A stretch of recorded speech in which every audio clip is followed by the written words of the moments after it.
بسم اللہ الرحمن الرحیم الحمد للہ رب العالمین والصلاة والسلام علی سید الانبیاء وخاتم المرسلین ابی القاسم محمد صلوات اللہ علیہ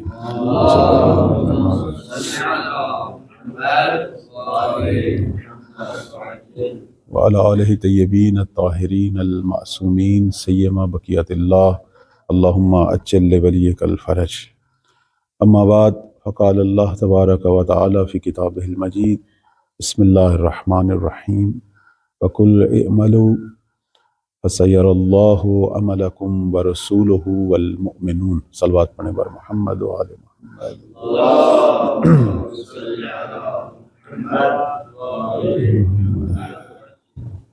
پروردگار، دعا ندبہ کا جو یہ پروگرام ہے اور آپ سب عزیزان نے دعا سنی، تلاوت کی، اسے اپنی بارگاہ میں قبول و منظور فرمائے. اسے دعا بھی کہتے ہیں اور ندبہ بھی. ندبہ یعنی استغاثہ ہے، اور یہ وہ دعا ہے کہ جس کے اندر مکمل طور پر تمام شیعہ عقائد موجود ہیں، اور مولا امام زمان علیہ السلام کی غیبت پر جو ہے وہ ایک استغاثہ ہے اللہ کی بارگاہ میں. اب یہاں علماء بحث کرتے ہیں، بعض کہتے ہیں یہ دعا جو ہے خود امام صادق صلوات اللہ علیہ سے نقل ہوئی، بعض کہتے ہیں یہ خود امام زمان صلوات اللہ علیہ سے نقل ہوئی. خود دعا پڑھنے کا فلسفہ کیا ہے؟ جیسے کہا جاتا ہے کہ حد اقل ہر روز 50 قرآن مجید کی آیات کی تلاوت ہو. امام صادق علیہ السلام کا فرمان ہے صرف تلاوت ہو، یا ہر روز کے اذکار لکھے جاتے ہیں، ہر روز کی دعائیں ہیں، ہر نماز کے بعد کی دعائیں ہیں. قطع نظر اس کے کہ ان کے جو مفاہیم ہے، جو معانی ہیں، اس کے اندر تو دریائے معرفت ہے. اگر کوئی ان چیزوں کی طرف توجہ کر کے پڑھے تو یہ تو بہت بلند مقام ہے، یہ تو اولیاء کا مقام ہے. لیکن اگر ہم صرف ظاہری طور پر عربی ہی پڑھ لیتے ہیں، جیسے ابھی دعائے ندبہ کی تلاوت ہوئی، یا باقی جو اذکار ہیں، جیسے آج روز جمعہ ہے، سب سے بہترین ذکر خود صلوات بر محمد و آل محمد ہے آج کا جو ذکر ہے. کہتے ہیں اس کا جو فائدہ ہے وہ یہ ہے کہ انسان کے اندر کی جو روحانی اور فکری بیماریاں ہیں ان کا اثر ٹوٹتا ہے، یہ شفا ہے. جیسے امام صادق صلوات اللہ علیہ فرماتے ہیں کہ اگر کوئی ہر روز 50 قرآن مجید کی آیات کی تلاوت کرے وہ غافلین میں سے نہیں ہوگا. خود غفلت ایک بیماری ہے نا، انسان اللہ سے اپنے فرائض سے غافل ہو جائے. فرماتے ہیں کہ وہ پھر غافلین میں سے نہیں ہوگا، یعنی یہ 50 آیہ مجیدہ کی تلاوت جو ہے اسے اپنے رب کی طرف، اپنے فرائض کی طرف، اپنے امام کی طرف متوجہ کرے. اسی طرح یہ دعائیں ہیں، دعاؤں کی اگر کچھ سمجھ بھی نہ آ رہی ہو، فقط عربی جو متن ہے اس کے اندر اتنا نور اور رحمت ہے، ہماری بہت ساری روحی بیماریوں، بہت ساری بری عادات، بہت سارے فکری اضطراب، سب کے لیے یہ بہترین شفا ہے اور یہ قسم کی دوا ہے. اسی لیے کہا جاتا ہے کہ وہ لوگ جو اضطراب کا شکار ہیں، یا جو شر نفس کا، شر شیطان، جیسے کہتے ہیں انسان پر حملے ہوں شیاطین کے تو معوذتین کی تلاوت کرے، آیت الکرسی کی تلاوت کرے. یہ ساری چیزیں اسی عنوان سے ہیں. تو دعائے ندبہ جو ہے اس کے تو بے پناہ آثار ہیں اور برکات ہیں، اور سب سے بڑا اثر جو ہمارے لیے ہے وہ یہ ہے کہ روز جمعہ جو اس دعا کا اہتمام کرتے ہیں وہ مولا امام زمان کی نگاہ لطف میں آ جاتے ہیں. اس سے بڑھ کر اور کیا ہو سکتا ہے کہ انسان اپنے زمان کے امام کی نگاہ میں آ جائے. ویسے تو ہماری بعض آیات جو ہیں وہ ہمیں یہ بتاتی ہیں کہ انسان ہمیشہ نگاہوں میں ہوتا ہے، اللہ کی نگاہ میں، رسول کی نگاہ میں، امام کی نگاہ میں، لیکن ایک دفعہ خصوصی نگاہ لطف، جیسے بھی یہ آیہ مجیدہ جو آپ کی خدمت میں تلاوت کی سورہ توبہ کی 105 نمبر آیا ہے کہ پروردگار فرما رہا ہے کہ وَقُلْ اعْمَلُوا، انہیں کہہ دیں کہ عمل کرو، فَسَيَرَ اللَّهُ عَمَلَكُمْ، اللہ تعالیٰ جو ہے وہ عنقریب تم جو بھی عمل کرو گے اسے خدا دیکھے گا. خدا کی نگاہوں سے تو کوئی عمل پوشیدہ نہیں. اور کون دیکھے گا؟ وَرَسُولُهُ، پیغمبر خدا جو ہیں وہ بھی ہمارے اعمال کے شاہد ہیں. اور اس کے بعد پروردگار نے فرمایا وَالْمُؤْمِنُونَ، ایک گروہ مومنین ہے جو ہمارے اعمال کو دیکھتے ہیں. یعنی 3 ہستیاں ہمیشہ ان کی نگاہوں میں ہم رہتے ہیں. ہم سمجھتے ہیں کہ ہم اکیلے بیٹھے ہیں. کوئی شخص آج کے دور میں اکیلا ایک کونے میں موبائل لے کر بیٹھا ہے تو وہ سمجھ رہا ہے میں تنہا ہوں، لیکن اسی لہجے میں 3 نگاہیں اور بھی ہیں، البتہ نگاہیں زیادہ ہیں، ہمارے جو کندھوں پر ملائکہ ہے وہ بھی ہمارے اعمال کو دیکھ رہے ہیں اور لکھ رہے ہیں۔ ان کے علاوہ خود پروردگار ہمیشہ ہمارے اعمال کا شاہد ہے، ہمیشہ۔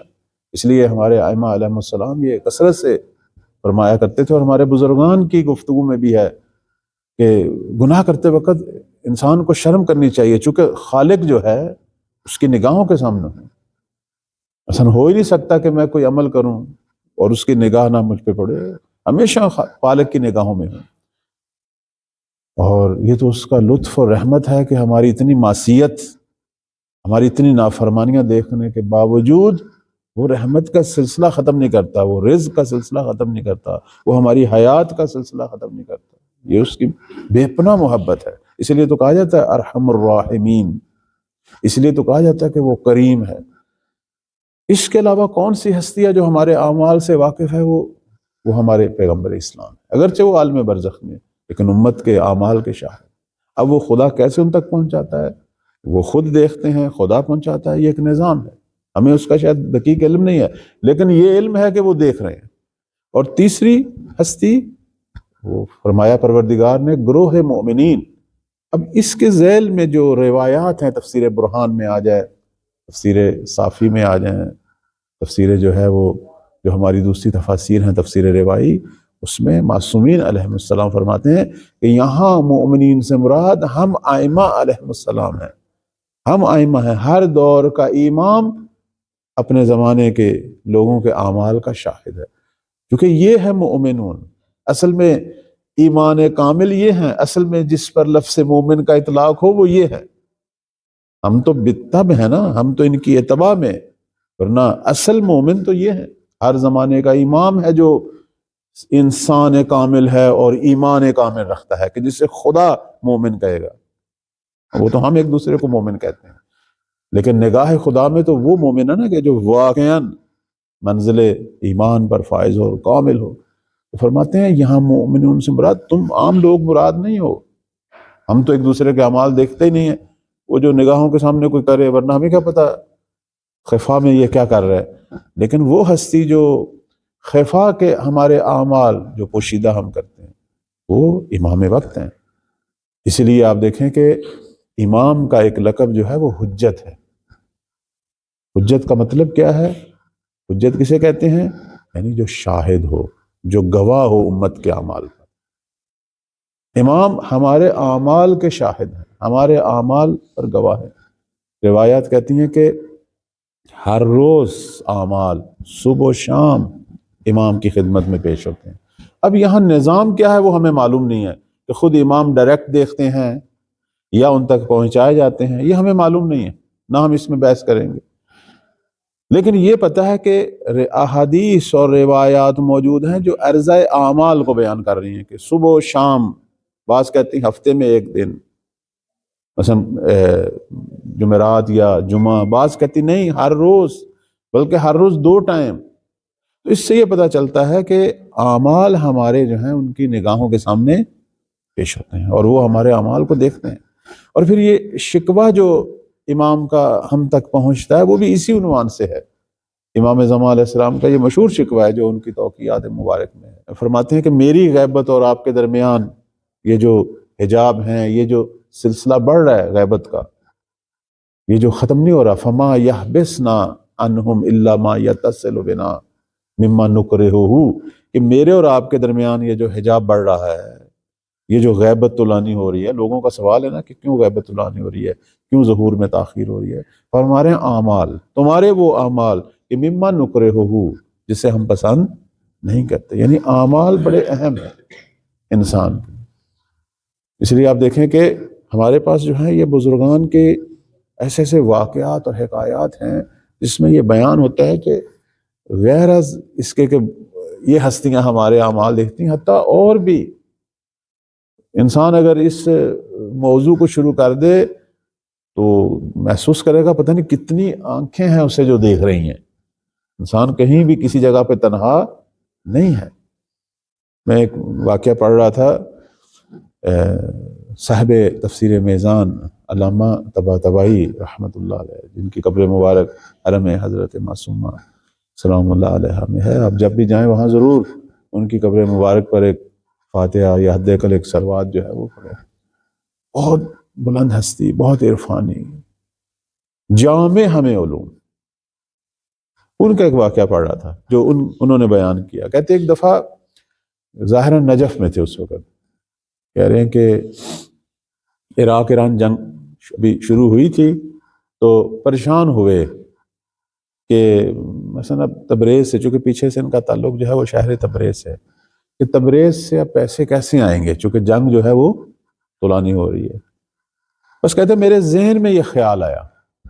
اب یہاں میں عرض کروں گا کہ یہ جو ہستیاں جو مقرب ہوتی ہیں ان پر زیادہ نگاہ ہوتی ہے پروردگار کی اور ان ہستیوں کی، اولیاء خدا کی، چونکہ یہ وہ لوگ ہیں کہ جو نگاہوں میں آ چکے ہیں، جو مورد لطف ہیں، جو ایسے کام کرتے ہیں کہ بالآخر مقربین میں شمار ہونے لگ گئے ہیں۔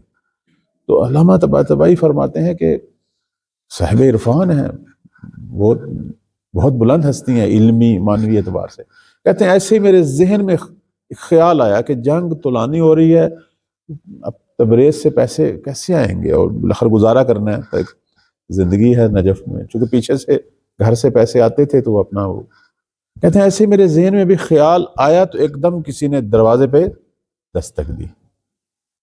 میں گیا، جا کے دروازہ کھولا، سامنے ایک انسان دیکھا بڑا خوبصورت، لیکن وہ کوئی قدیم زمانے کا انسان تھا، ان کے امامہ، ان کے جو سٹائل تھا۔ انہوں نے کہا کہ 18 سال میں، ان 18 سالوں میں ہم نے کب آپ کو بھوکا رہنے دیا ہے کہ جو ابھی آپ پریشان ہو رہے ہیں کہ پیسہ کیسے آئے گا؟ آج تک تم ایک شب بھی بھوکے سوئے ہو؟ اس کے بعد اس نے کہا خدا حافظ اور چلے گئے۔ یہ واپس گھر میں آئے اور سوچنے لگے یہ کون تھے، یہ کیا مسئلہ ہے؟ اچھا، اس میں اس ہستی نے اپنا نام بھی بتایا۔ انہوں نے پوچھا آپ کون ہیں؟ انہوں نے کہا میں شاہ حسین ولی ہوں۔ انہوں نے اپنا ایک نام بتایا کہ میں شاہ حسین ولی۔ تو یہ اب گھر میں آئے اور سوچنے لگے یہ کون ہے، شاہ حسین ولی کون ہے، بڑا وہ۔ تو لیکن ایک چیز ان کے ذہن میں آئی کہ یہ جو 18 سال انہوں نے کہا ہے، خود مجھے 18 سال ہوئے ہیں نجف آئے ہوئے، یعنی جب سے میں نجف میں داخل ہوں اب تک کل 18 سال گزر گئے۔ تو واقعاً ان 18 سالوں میں ہمیشہ جو ہے وہ مورد لطف پروردگار رہے ہیں، کبھی بھی کوئی رات بھوکے نہیں سوئے۔ فوراً یہ ذہن میں آیا کہ جب سے میں نے یہ علم دین کے حوالے سے قدم رکھا، اب جیسے یہاں میں ہمارے طلباء کرام آتے ہیں، بعض دفعہ بڑے پریشان ہوتے ہیں، لیکن ہم یہی کہتے ہیں اور ہے بھی یہی ہے حقیقت میں کہ یہاں کرم ہے ان ہستیوں کا، بڑی بڑی بزرگ ہستیاں یہاں دفن ہیں، اور بالخصوص حضرت معصومہ سلام اللہ علیہ مقام شامخ ان کا، تو یہاں کچھ بھی نہیں ہوگا طالب علم کو۔ بس اوقات پریشانیاں ہوتی ہیں وہ ہمارے اپنے اعمال کا نتیجہ ہوتی ہیں یا آزمائش الہی ہے، ورنہ انسان جن اہداف کے ساتھ یہاں آیا ہے، چاہے وہ دنیاوی ہو یا اخروی، وہ کامیاب ہو گیا۔ یہاں جو بھی ہیں وہ اسے ان اہداف میں مدد کرتے ہیں، درست ہے۔ ایک رحمت کا سلسلہ ہے، اب اس سے وہ غلط استفادہ کرے وہ علیحدہ بات ہے۔ ایک رحمت جو ہے وہ جاری اور ساری ہے، درست ہے۔ میری اپنی تربیت نہیں ہوئی، جیسے کہتے ہیں جب باران رحمت آتی ہے باغوں پر، جب گرتی ہے پاک زمین پر تو خوشبوئیں اٹھتی ہیں، لیکن جب نجس جگہوں پہ، وہ جگہ کا قصور ہے نا، اس نے اپنے آپ کو نجس رکھا ہوا ہے۔ ظرف میرا کیسا ہے وہ ایک علیحدہ بات ہے، لیکن رحمت ہے یہاں اور آگے سے آگے لے جا رہی ہے۔ تو علامہ طباطبائی رحمۃ اللہ علیہ فرماتے ہیں کہ میں حیران ہوا کہ یہ 18 سال جو کا ہے، یعنی میں جب سے نجف آیا ہوں اب تک 18 سال گزر گئے۔ پھر کہتے ہیں وہ ہمیں پیغام آیا تبریز سے، پیچھے گھر سے، کہ آپ واپس تبریز آ جائیں، کیونکہ حالات خراب ہو رہے تھے ایران عراق کے۔ تو کہتے ہیں کہ میں صبح سوچا کہ جاؤں ذرا وادی السلام، کیونکہ ہر روز عادت تھی قبور مبارک کی زیارت، اور کہتے ہیں میں گیا وادی السلام میں تو ایک قبر جیسے مجھے کھینچ رہی اپنی طرف، بعض قبروں میں بڑی وہ جاذبہ والی کیفیت ہوتی ہے، انسان کا دل کرتا ہے بار بار وہاں جائے۔ کہتے میں گیا، ایک قبر تھی قدیم زمانے کی، خیر گیا وہاں، میں نے فاتح پڑھی تو دیکھا وہاں لکھا ہوا ہے، کتبہ جو ہوتا ہے قبر پہ، تو دیکھا وہاں لکھا ہوا ہے شاہ حسین ولی، اور میں نے جب اس کی تاریخ پڑھی تو وہ 300 سال پہلے کے فوت ہو چکے ہیں۔ یعنی یہ ارواح طیبہ جو کہ امام نہیں ہے، صالحین میں سے تھے، کوئی نیک آدمی تھا، لیکن اس سے کتنا پروردگار نے وہ عظمت دی تھی کہ وہ دنیا سے چلے گئے، لیکن دنیا کے امور پر ان کی کتنی نگاہ تھی۔ اب امام کو آپ دیکھیں وہ کہاں ہے، کس مقام پر۔ نہیں، یہ نکتہ جو ہے وہ یہ ہے کہ یہ جو صالحین ہیں، اس لیے کہتے ہیں کہ موت جو ہے وہ عدم نہیں ہے۔ ہم سمجھتے ہیں کہ وہ دنیا سے چلا گیا ہے، وہ اصل میں ہماری آنکھیں اسے درک نہیں کر رہی، وہ یہی موجود ہیں، دنیا کے امور پہ ان کی نگاہ ہے۔ بالخصوص صالحین جو اولیاء خدا ہیں، وہ اس دنیا سے جانے کے باوجود دنیا پر ان کی نگاہ ہے۔ کہتے ہیں میرے ذہن میں ایک خیال آیا، تو یہ ولی خدا نے آ کے مجھے تنبیہ کی کہ 18 سال میں تو ایک رات بھی بھوکا سویا ہے کہ تجھے آج رزق کی فکر پڑ گئی ہے۔ یہ ایک عام آدمی، ایک یعنی امام کی نسبت ایک عام آدمی تھے، اگرچہ ولی خدا تھے، لیکن اب آپ خود تصور فرمائیں کہ امام کس مقام پر ہیں دنیا کے امور پر جو ان کی نگاہ ہے، اور نبی اسلام کس مقام پر ہیں، اور خدا تو پھر خدا ہے، اصلا وہ تو قابل قیاس ہی نہیں، بلکہ ہم کہیں گے کہ ائمہ علیہ السلام کا مقام جو ہے وہ بھی ہمارے لیے ہمارے مقیاس سے عقل سے بڑھ کر ہے۔ 8ویں مولا کا یہی تو فرمان تھا جب یہ مسئلہ ہوا تھا خلافت کا، فرمایا اسی مسئلے کی طرف اشارہ ہے کہ جو اوائل پیغمبر اسلام کی رحلت کے بعد جو تنازع ہوا تھا خلافت کا، اور کچھ لوگوں نے کسی کو بنایا تو انہوں نے کہا تم سمجھتے ہو مقام امامت کو کہ ایک شخص کو خلیفہ یا امام بنا رہے ہو، اصلا تمہاری عقل سے بڑھ کر ہے، اسے کوئی سمجھ نہیں سکتا۔ درست ہے امام بالاخر ایک بشر ہے، انسان ہے، لیکن بشر اور بشر میں بہت فرق ہے۔ ہم خود اپنے عام معاملات میں ایک عام انسان کو دوسرے عام انسان کے درمیان بڑا فرق پاتے ہیں، اور وہ جو حجت خدا کے مقام پر فائز ہو۔ چونکہ ایک واقعہ سنا دیا، ایک واقعہ معصوم کے حوالے سے میں صرف اشارہ کروں گا۔ ایک بہت بڑی ہستی گزرے ہیں، مرزا حبیب اللہ گل پیغانی، آیت اللہ تھے، مجتہد تھے، ظاہر مشہد کے تھے۔ آپ گوگل پر سرچ کریں تو ان کی تصویر جو ہے تمثال مبارک بھی نظر آئے گی۔ ان کا جو دایاں ہاتھ تھا نا، اسے کہتے تھے کیمیا ہے، دایاں ہاتھ۔ لوگ جاتے تھے بیمار، وہ بدن پہ رکھتے تھے، شفا ہو جاتی تھی، دستے راس کیمیا تھا ان کا۔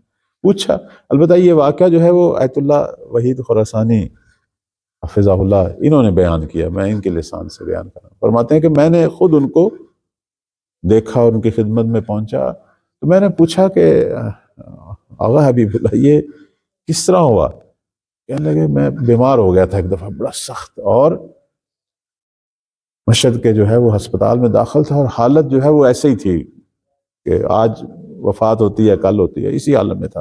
اور آیت اللہ حبیب اللہ گل پیغانی یہ وہ عظیم عالم تھے کہ جنہوں نے 40 سال صبح سب سے پہلے زائر امام رضا کے صلوات، جیسے یہ ہم آیت اللہ مرشی نجفی کے بارے میں کہتے ہیں 60 سال یعنی بند دروازوں کے پیچھے، تو وہ مشہد میں وہ تھے مرزا حبیب اللہ گل پیغانی۔ صبح صبح چاہے گرمی ہو سردی ہو، ان کی عادت تھی کہ وہ تہجد کی نماز حرم کے بند دروازے کے پیچھے پڑھتے تھے۔ اس زمانے میں اب دروازے کھلے رہتے ہیں حرم کے 24 گھنٹے، پہلے بند ہو جاتے تھے رات۔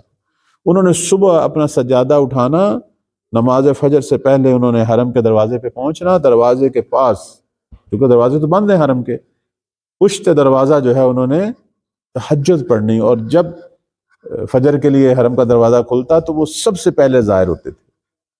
اب یہ ان کی عقیدت، یہ بالاخر ان کی نگاہ تھی کہ میں تہجد پڑھوں گا مولا امام رضا علیہ السلام کے جوار میں جا کے اور ان کے حرم کے دروازے کے بعد۔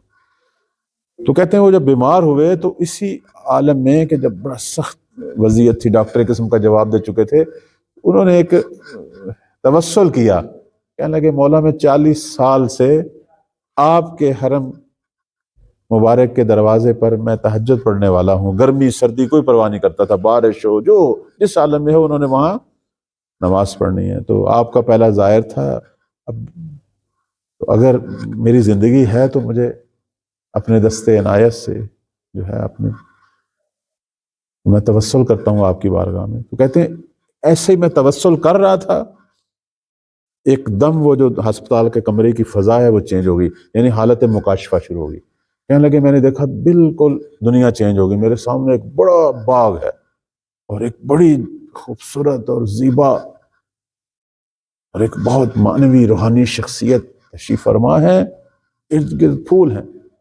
تو کسی نے کہا آپ اس وقت 8ویں مولا امام ہشتم صلوات اللہ علیہ کی بارگاہ میں ہیں۔ اللہم صلی علی محمد۔ پہلی دفعہ زیارت ہو رہی تھی مکاشفے میں چہرہ مبارک کی، تو وہی بات دوبارہ مولا کی خدمت میں کہی تو انہوں نے مسکرا کے وہاں سے ایک پھول توڑا اور اس کے حوالے کر دیا۔ انہوں نے جس ہاتھ سے وہ پھول وصول کیا، کہتے وہ پھول میں نے وصول کیا، اس کے بعد وہ حالت مکاشفہ ختم ہو گئی۔ میں نے دیکھا کہ میرا یہ ہاتھ ٹھیک ہو گیا، یعنی پورا بدن درد کر رہا تھا، اب یہ ہاتھ ٹھیک ہو گیا دایاں ہاتھ۔ پھر میں بدن کے جس حصے پہ وہ ہاتھ لگا رہا تھا وہ وہاں سے وہ بدن میرا، یعنی میرا وہی ہاتھ جس ہاتھ سے میں نے پھول وصول کیا، ابھی مولا سے میرا ہاتھ ٹچ نہیں ہوا، امام کے دست مبارک سے ہاتھ ٹچ نہیں ہوا، امام نے جس چیز کو ہاتھ لگایا تھا میں نے صرف اس چیز کو پکڑا ہے۔ تو ان کا دست مبارک کہتے ہیں اتنا وہ میں بھی صحیح ہو گیا، اور میرے اس ہاتھ سے پتہ نہیں ہزاروں مریضوں کو شفا ہوئی۔ یعنی آپ توجہ فرمائیں، یعنی یہ ہستیاں، یہ دنیا کا جو نظام ہے ہم اسے شاید ابھی چند باتوں میں خلاصہ کر دیتے ہیں، صبح و شام جو چند ایک ہماری آرزویں خواہشیں، اللہ نے پتہ نہیں کتنا اس کائنات کے اندر کتنی ظرافت اور کتنی وسعت رکھی ہوئی ہے۔ تو پروردگار کی بارگاہ میں دعا ہے کہ اللہ تعالی ہم سب کو وقت کے مولا امام وقت کے دست مبارک اور ان کی نگاہ شفقت اور ان کی نگاہ کرم اور مولا کی جو توجہ ہے اس کا ہمیں مستحق، اور اس کا جو ہے وہ دوسرے لفظوں میں مورد لطف ہمیں قرار دے انشاءاللہ۔ کہتے مولا جب ظہور فرمائیں گے لوگوں کے سروں پہ اپنا دست مبارک رکھیں گے، مسح علی رؤوس الناس فجمع بہ عقولہم واکمل بہ اخلاقہم، کہ جب عصر ظہور شروع ہوگا اور اللہ ہم سب کو وہ زمانہ دکھائے، لوگوں کے سروں پر اپنا دست مبارک۔ البتہ میں اس کی جو تعبیر کرتا ہوں وہ یہ کرتا ہوں کہ لازمی نہیں ہے ہر آدمی کے سر پہ ہاتھ رکھیں، یعنی یہاں دست سے مراد قدرت ہے، حکومت ہے، یعنی مولا کا جب زمانہ قدرت اور حکومت شروع ہوگا تو ان کے زیر سایہ لوگوں کی عقلیں کامل ہوں گی، لوگوں کے اخلاق کامل ہوں گے، تو یہ ان کی نگاہ مبارک ہوگی، ان کی وہ حکومت عالیہ، حکومت علوی۔ پروردگار ہم سب کو زمانے کے امام کی نگاہوں میں قرار دے، ان کی دعاؤں میں قرار دے، ان کی زیارت کا شرف ہمیں عطا فرمائے۔ انشاءاللہ مولا کا زمانہ ظہور دیکھیں، ان کے ناصر بنیں، خدمت گزار بنیں۔ پروردگار ہمارا یہ آج کا چھوٹا سا پروگرام اپنی بارگاہ میں قبول و منظور فرما، ہمارے مرحومین کے درجات بلند فرما،